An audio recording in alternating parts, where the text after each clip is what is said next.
كثيرا طيبا مباركا فيه نحمده ونستعينه ونستغفره ونؤمن به ونتوكل عليه ونعوذ بالله من شرور أنفسنا ومن سيئات أعمالنا من يهده الله فلا مضل له ومن يضلل فلا هادي له وأشهد أن لا إله إلا الله وحده لا شريك له وأشهد أن محمدا عبده ورسوله أما بعد اللهم صل على محمد وعلى آل محمد كما صليت على إبراهيم وعلى آل إبراهيم إنك حميد مجيد اللهم بارك على محمد وعلى آل محمد كما باركت على إبراهيم وعلى آل إبراهيم إنك حميد مجيد أعوذ بالله السميع العليم من الشيطان الرجيم من همزه ونفخه ونفثه بسم الله الرحمن الرحيم قل هل يستوي الذين يعلمون والذين لا يعلمون إنما يتذكر أولي الألباب۔ قابل احترام دوستوں، بزرگوں اور گاؤں کے اندر اس پروگرام کی آواز کو سماعت فرمانے والی میری ماں اور بہنوں، اصل خطبات الحمدللہ تشریف لا چکے ہیں۔ میں تو چند منٹ آپ کے سامنے چند گزارشات رکھنا چاہتا ہوں۔ اس میں میری پہلی گزارش یہ ہے کہ یہ ساتھی سامنے آئے۔ بچے آگے بیٹھ کر مستیاں کر رہے ہیں، اصل میں آپ دوستوں کو آگے ہونا چاہیے تاکہ جو خطیب آئیں وہ بچوں کی بجائے آپ سے گفتگو کریں۔ بھلے آپ بزرگ ٹیک لگا کے بیٹھیں، کوئی مسئلہ نہیں، لیکن سامنے آ کے بیٹھیں۔ اور یہ جو زیادہ بچے مستیاں کرنے والے ان کو برآمدے میں باہر بٹھا دیں۔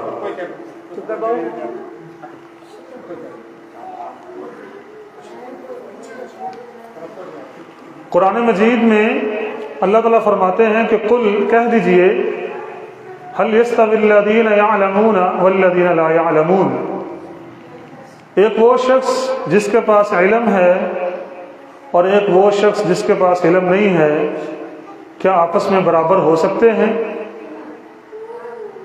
میرے دوستو، اللہ تعالیٰ نے اس کائنات کو بنایا اور پھر بنانے کے بعد اللہ تعالیٰ نے انسان کو اشرف المخلوقات بنایا۔ اشرف المخلوقات جو اللہ نے انسان کو ثابت کیا، وہ ہنر سے نہیں، کسی کام سے نہیں، بلکہ علم کے ذریعے اللہ تعالیٰ نے انسان کو عظمت بخشی۔ میں صرف چند نکات آپ کے سامنے بیان کروں گا۔ ام سلمہ رضی اللہ تعالی عنہا فرماتی ہیں کہ نبی اکرم صلی اللہ علیہ وسلم فجر کی نماز کے بعد جب سلام پھیر کر بیٹھتے تو یہ دعا پڑھتے، اللہم انی اسألک علما نافعا ورزقا طیبا وعملا متقبلا۔ اس دعا کے اوپر اگر ہم غور کریں تو اس میں 3 جملے ہیں، صرف 3 جملے۔ نمبر 1، اللہ میں تجھ سے علم نافع کا سوال کرتا ہوں، ایسے علم کا جس کا اللہ مجھے فائدہ پہنچے۔ نمبر 2، ورزقا طیبا، اے اللہ حلال رزق کا تجھ سے سوال کرتا ہوں۔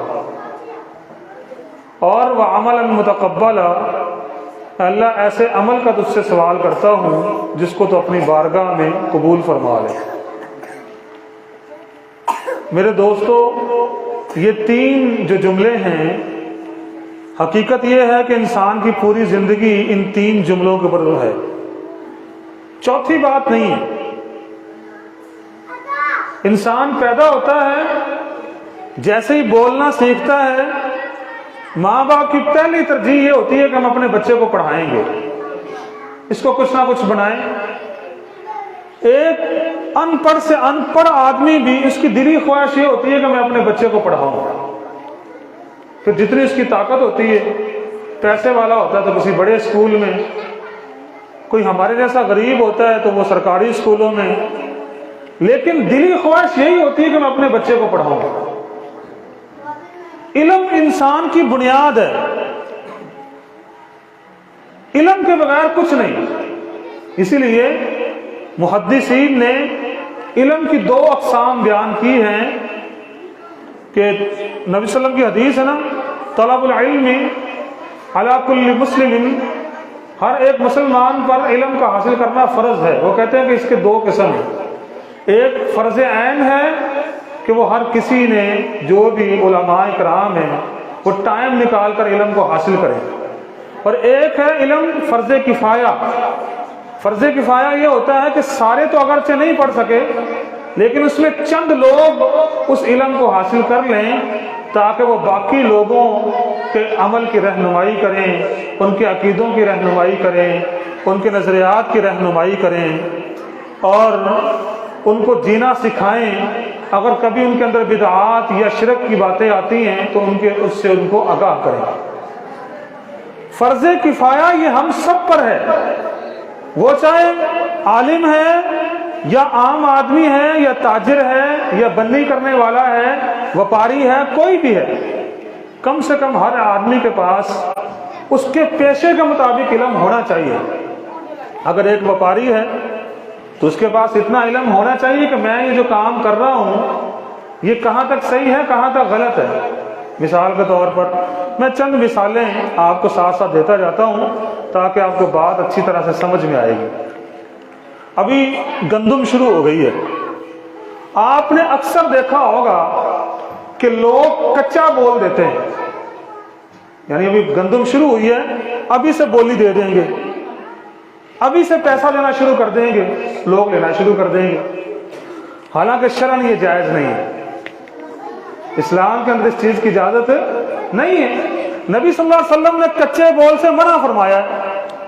آج علم نہ ہونے کی وجہ سے ہماری تقریباً 80% قوم اس میں مبتلا ہے. اسی طرح نبی صلی اللہ علیہ وسلم نے فرمایا کہ کوئی بھی شہر کا آدمی جو وپاری ہے وہ دیہاتیوں سے راستوں میں سودا نہ خریدے، ان کی سبزیاں، ان کی گندم، ان کی پھٹی نہ خریدے. ہاں وہ منڈی میں آئیں، آ کے ریٹ کروائیں، جہاں سے ان کو پیسے زیادہ ملے اس کو دے دیں. آج ہمارے ہاں کیا ہوتا ہے، وپاری گاؤں میں پہنچ جاتے ہیں، اتاکوں پر پہنچ جاتے ہیں. ہر بندے کی کوشش یہ ہوتی ہے کہ میں کہیں راستے میں پیٹی بنا لوں تاکہ ادھر سے آتے ہی بندوں کو قابو کر لوں. حالانکہ کاروبار منع نہیں ہے، تجارت برکت ہے، لیکن علم نہ ہونے کی وجہ سے ہم شریعت کے خلاف جا رہے ہیں. نبی صلی اللہ علیہ وسلم نے فرمایا کہ جب تم اپنا جانور بیچو اس کے تھنوں میں دودھ نہ روکو. ہم کہتے ہیں نا کھڑ مارنا، کھڑ نہ مارو. آج مجھے بتاؤ منڈی میں 99% جانور 99% جانور دودھ والا کھڑ مار کے بیچا جاتا ہے. بیچا جاتا کہ نہیں بیچا جاتا؟ اللہ کے نبی نے منع فرمایا. مسلمان ہیں اور سیدھی سیدھی اللہ کے نبی کی مخالفت.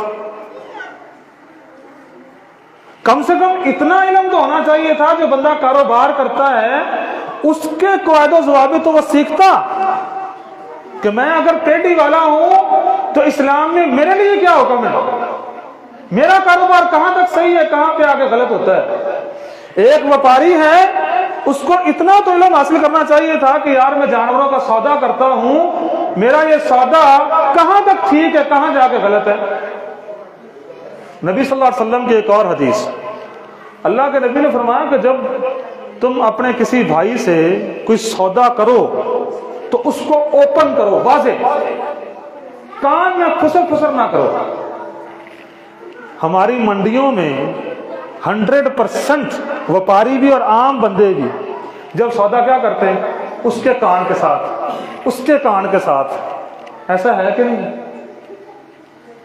جانور کا سودا کبھی بھی اوپن قیمت میں نہیں کریں گے کہ دوسرے بھی سنیں.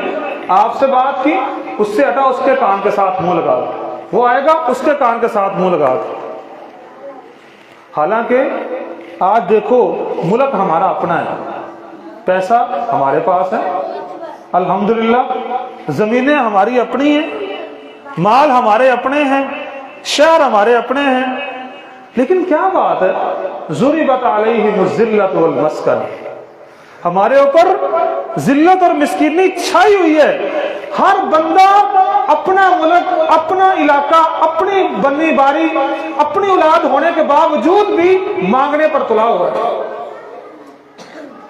بے تحاشا پیسہ ہے، دنوں کے سفر گھنٹوں میں چلے گئے، گھنٹوں کے سفر منٹوں میں چلے گئے، لیکن اس کے باوجود دیکھو ہم خوش نہیں ہیں، پریشان ہیں، ہر بندہ پریشان ہے، امیر ہے وہ بھی پریشان ہے، غریب ہے وہ بھی پریشان ہے، ایک تاجر ہے وہ بھی پریشان ہے، ایک بنی والا ہے وہ بھی پریشان ہے۔ آخر کیوں؟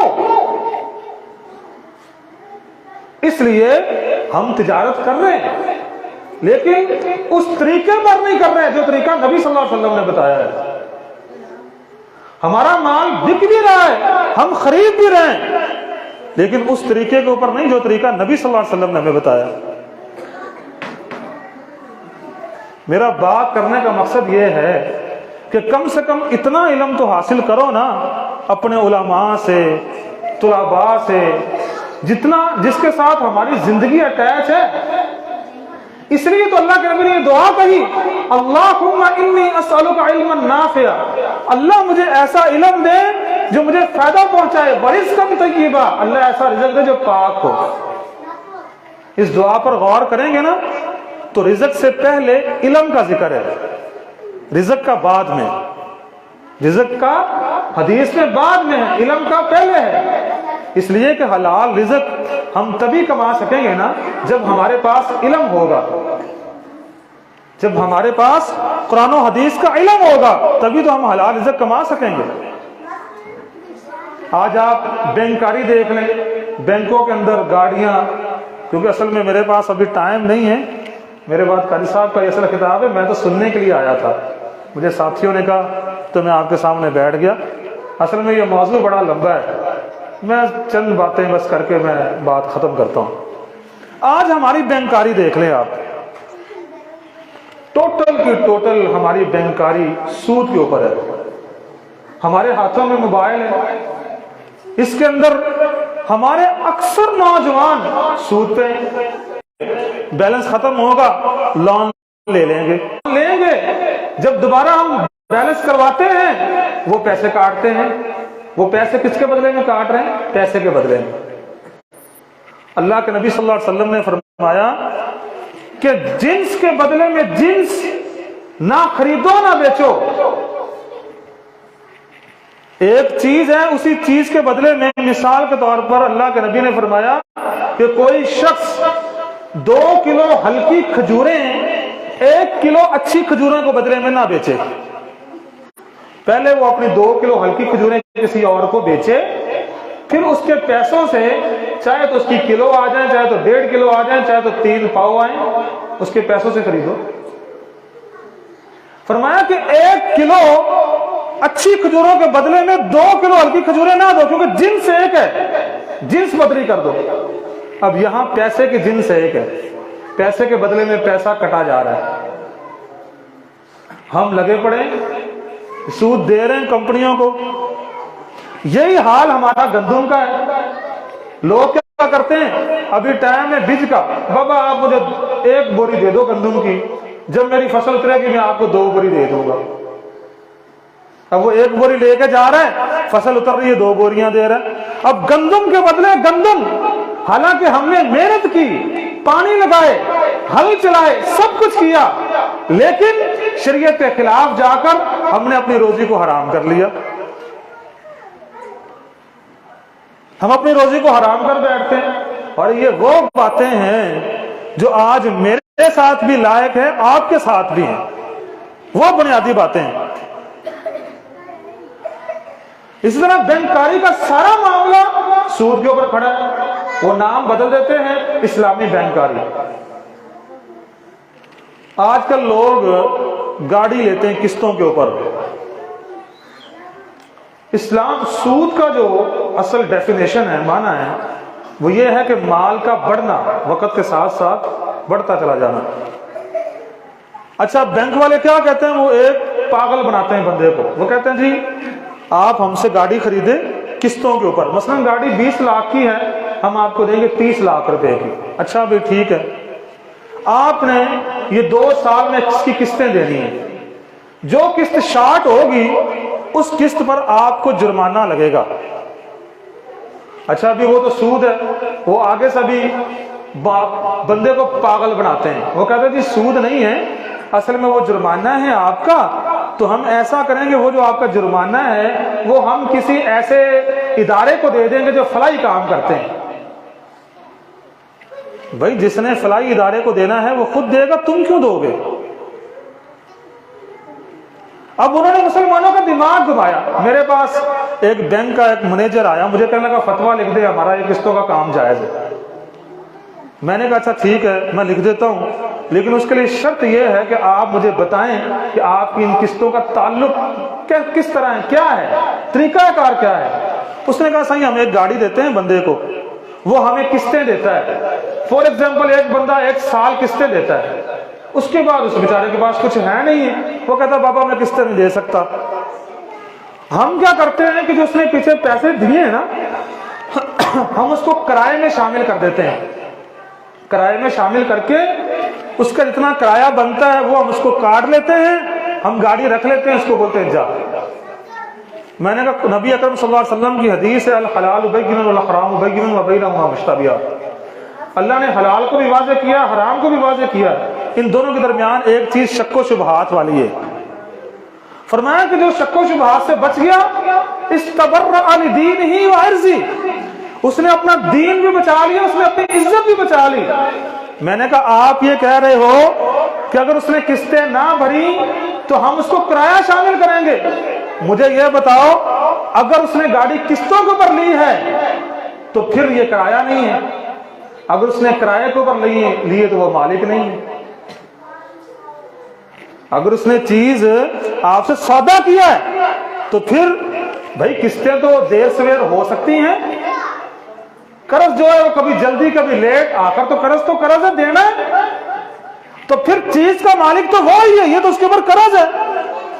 اگر اس نے یہ کرائے پہ لی ہے تو وہ مالک نہیں ہے، پھر آپ اس سے سودا کس بات کا کر رہے ہو؟ مطلب کہنے کا مقصد یہ ہے کہ یہ آج چیزیں ہمارے اندر ہیں اور ہم انتہائی ان کے اندر جکڑے ہوئے ہیں، اور لوگ ہمیں دونوں ہاتھ سے لوٹ رہے ہیں اور ہماری حلال کمائیاں حرام کے راستے جا رہی ہیں. اس لیے میرے دوستو بھائیوں یہ موضوع بہت لمبا ہے، صرف اتنا دعوت فکر دینا چاہتا ہوں کہ کم سے کم جس چیز کے ساتھ آپ کا تعلق ہے، آپ کا جو پیشہ ہے، آپ کا جو کاروبار ہے، اگر آپ بنی کرتے ہیں تو کم سے کم بنی کے جو مسائل ہیں وہ یاد کر لیں. آپ پیڈی کے مالک ہیں، کم سے کم جو پیڈی کے مسائل ہیں آپ وہ سیکھ لیں. آپ وپاری ہیں تو کم سے کم جو وپار کے مسائل ہیں وہ سیکھ لیں. قیامت کے دن ایسا نہ ہو کہ ہم ساری زندگی عمل بھی کرتے رہیں. قرآن مجید میں اللہ فرماتا نا قل هل ننبئکم بالاخسرین اعمالا، اے نبی صلی اللہ علیہ وسلم کیا ہم آپ کو ان کی خبر نہ دیں جو دنیا کے اندر گھاٹے والے عمل کرتے رہے. الذین ضل سعیہم فی الحیاۃ الدنیا، وہ دنیا کی زندگی کے اندر گمراہی کے اوپر رہے. وہم یحسبون انہم یحسنون صنعا، اور گمان یہ کرتے رہے کہ ہم بڑے اچھے عمل کر کے آئے ہیں. اللہ فرماتا ہے عاملۃ ناصبہ تصلی نارا حامیہ، قیامت کے دن کچھ لوگ ایسے آئیں گے عمل کر کر کے تھکے ہوئے ہوں گے، گھسیٹ کر جہنم میں ڈال دیں گے. اس لیے کوشش کرو کہ جس چیز کے ساتھ تعلق ہے اس کا علم حاصل کرو تاکہ ہماری روزی حلال روزی ہو. جب ہم حلال روزی کھائیں گے وہ کاروبار بھی ہمارے لیے عبادت ہوگا، صدقہ ہوگا، اللہ ہماری دعائیں بھی قبول کرے گا. اللہ سے دعا ہے اللہ تعالی ہمیں عمل کرنے کی توفیق عطا فرمائے. اقول ما تسمعون استغفر اللہ لی ولکم وآخر دعوانا الحمد للہ رب العالمین.